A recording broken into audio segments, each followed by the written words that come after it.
Oso konprometitua dira galderak?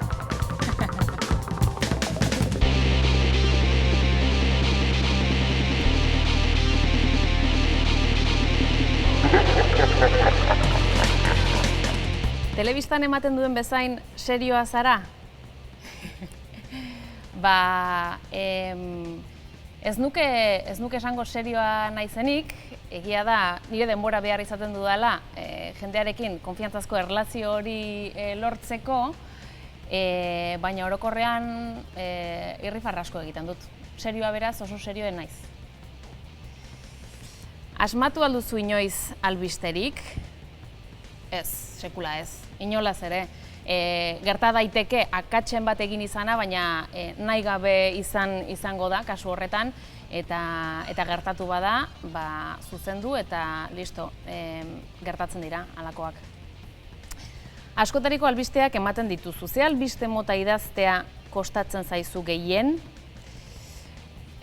Kostatu bi zentzutan ulertuta. Kostatu gai konplexua direlako, batzutan gai ekonomikoak izan daitezke, ez? Eta azken boladan, azken aldian, Ukrainiako gerratik ona, gai ekonomikoak pila bat lantzen ditugu, eta horietan, denboraz eta patxadaz, ez? Eta kostatu barruak mugitzen dizkidalako, eta gai latzak direlako, eraso matxista gertatzen diren aldiro, edo hilketa matxistaren bat gertatzen den aldiro.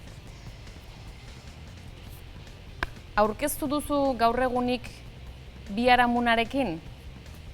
Ez.